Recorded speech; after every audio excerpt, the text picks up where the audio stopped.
Elles sont une cinquantaine de délégations reçues à l'Élysée, une cinquantaine au nombre desquelles une trentaine de chefs d'État et de gouvernement d'Europe, d'Afrique, des États-Unis, d'Asie et certains pays arabes, y compris l'Algérie.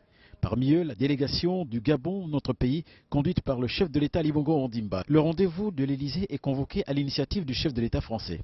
Nicolas Sarkozy veut, à travers un huis clos hermétique, fédérer les pays amis de la nouvelle Libye autour d'un soutien. Soutien à la Libye nouvelle pour permettre au Conseil national de transition de rechercher la solution politique durable pour une Libye sécurisée, désormais lancée dans une dynamique de restructuration et de reconstruction.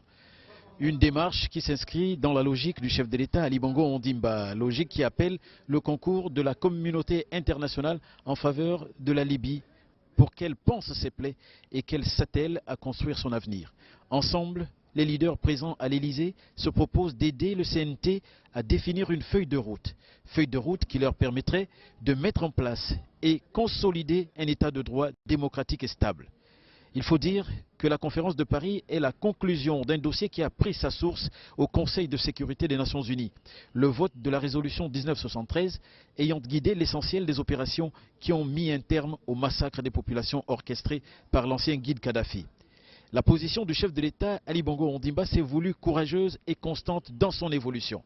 Le président de la République s'est montré intraitable malgré les multiples pressions venues tant de certains de ses pairs que de l'Union africaine. Le chef de l'État gabonais a soutenu la cause juste, protection des populations. Cette logique est la même qui a favorisé l'audience qu'il a récemment accordée aux responsables du Conseil national de transition avant de le reconnaître officiellement. Le président du Conseil national de transition libyen, Mustafa Abdul Jahil, a pris part aux assises de l'Élysée. Les États-Unis sont représentés par son secrétaire d'État, Hillary Clinton.